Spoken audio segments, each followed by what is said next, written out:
Pack your bags and leave this house. You absolute lowlife." My father's voice shook the walls of the living room, his face twisted in pure disgust.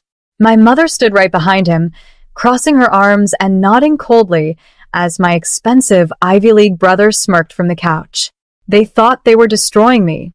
They thought throwing me out onto the street with nothing but a single suitcase would break my spirit. They looked at me like I was a stain on their perfect family legacy, just because I chose a different path.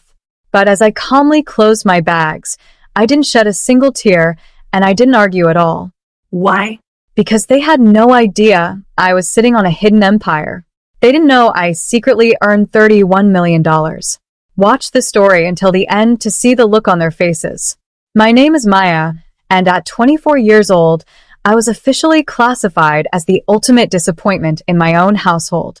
You see, I grew up in a family where your worth was strictly measured by the prestige of the pieces of paper hanging on your office wall.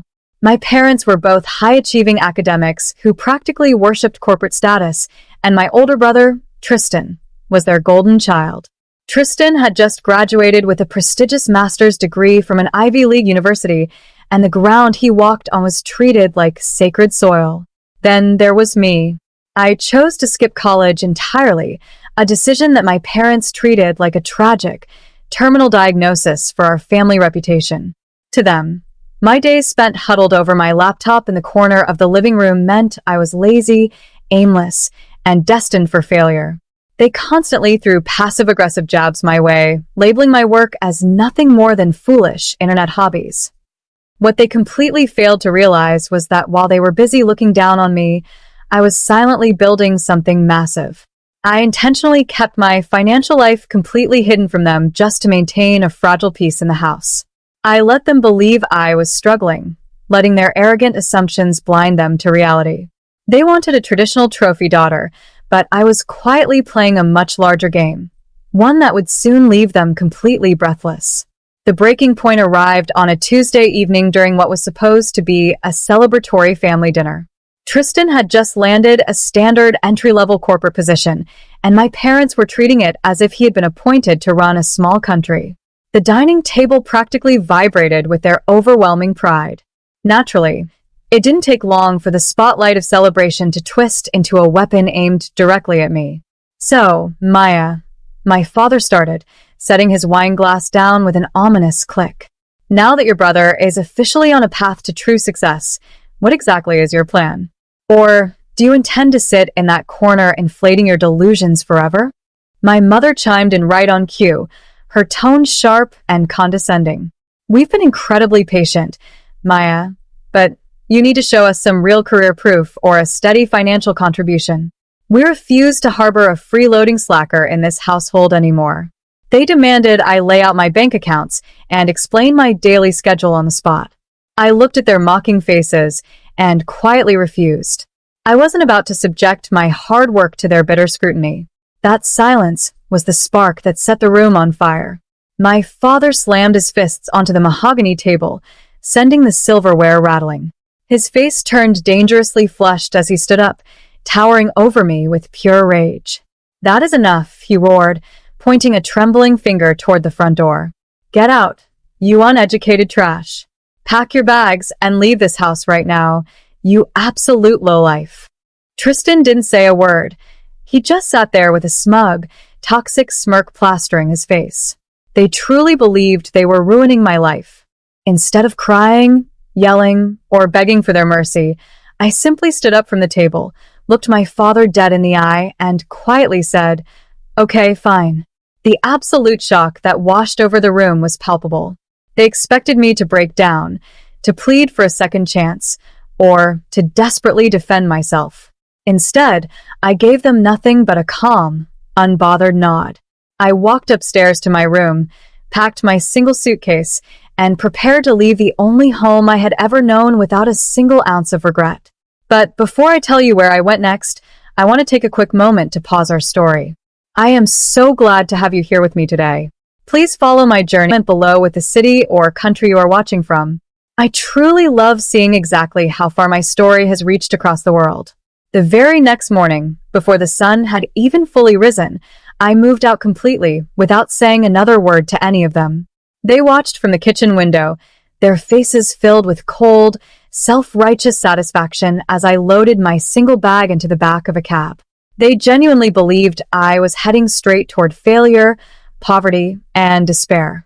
They had absolutely no idea that the cab was taking me directly to a stunning, multi-million-dollar luxury penthouse that I had purchased in cash months ago. As the elevator doors opened directly into my new private penthouse, the weight of the family drama completely melted away. It was time to face my actual reality. While my parents spent years screaming at me for wasting my life away on a laptop, I had been quietly orchestrating a global financial empire. When I was just 19 years old, I spotted a massive, overlooked gap in the e-commerce sector and developed a highly scalable tech logistics platform. I didn't have an Ivy League degree like Tristan, but I possessed a relentless work ethic and an intuitive understanding of the digital markets. By automating supply chain tracking for mid-sized online brands, my platform exploded in popularity. Within 2 short years, it became the backbone for thousands of digital storefronts worldwide. I didn't stop there. I reinvested every single dollar of my initial profits into acquiring a diverse network of high-performing digital brands, completely scaling my operations under a locked shell company.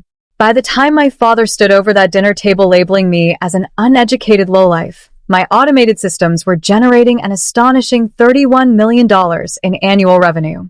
I purposefully wore cheap clothes, drove an understated car, and kept my name completely off the local news just to avoid the overwhelming toxicity of my family's transactional love. I always knew that if they discovered my wealth, they would immediately try to manipulate me and claim it as their own success. Keeping the truth hidden wasn't just a business strategy, it was my emotional survival mechanism. Now, the mask was off, and I was finally free to run my empire without their constant, suffocating judgment. Exactly 3 weeks passed in blissful, uninterrupted silence. I spent my days finalizing international expansion deals, completely focused on the upward trajectory of my business.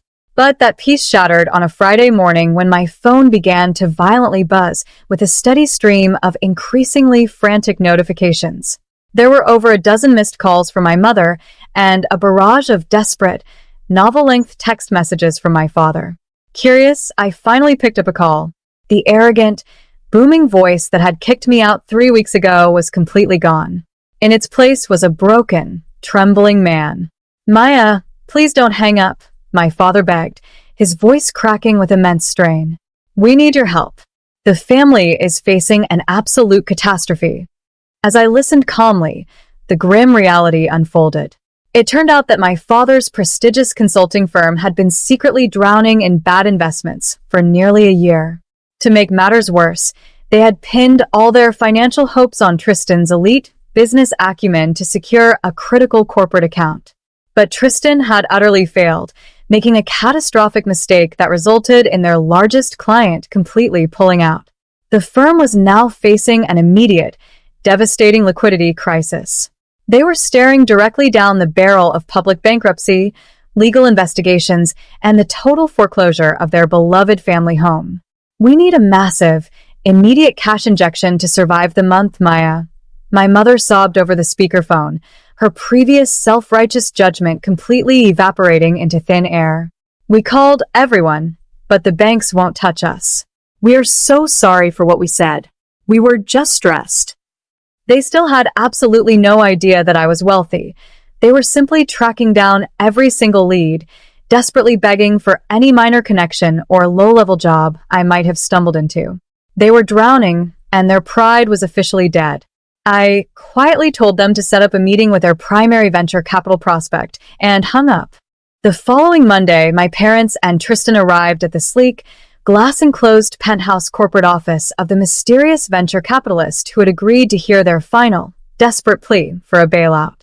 They walked in looking entirely haggard, their previous arrogance completely replaced by a tense, suffocating panic. Tristan was clutching a thick manila folder of their failing financial records, his hands shaking so violently he could barely hold it straight.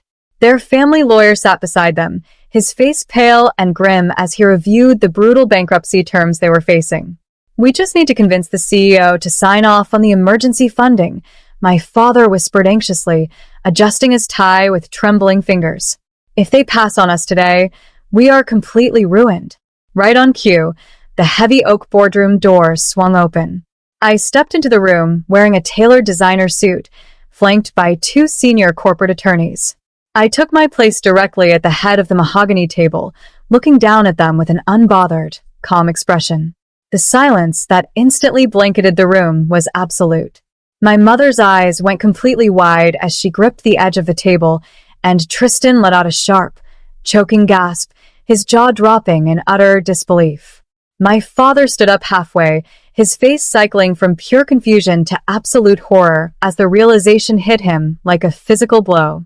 Their elite family lawyer took one look at the official corporate registration documents bearing my signature as the sole owner and CEO, and his entire face turned completely ghost white. The uneducated lowlife they had thrown onto the street 3 weeks ago was the exact person holding their entire survival in her hands. My father immediately sank back into his chair, desperately stammering out a frantic, tearful apology. Tristan began to weep openly, begging me to remember that we were blood. But I looked at their desperate faces without a single shred of sympathy. I calmly signed the paperwork, but not to save them. I purchased their failing corporation at a steep, punishing discount specifically to protect the hundreds of innocent employees who relied on those jobs to feed their own families. As for my parents and Tristan, I stripped them of their executive titles and left them to face the harsh legal and financial consequences of their own horrific mismanagement.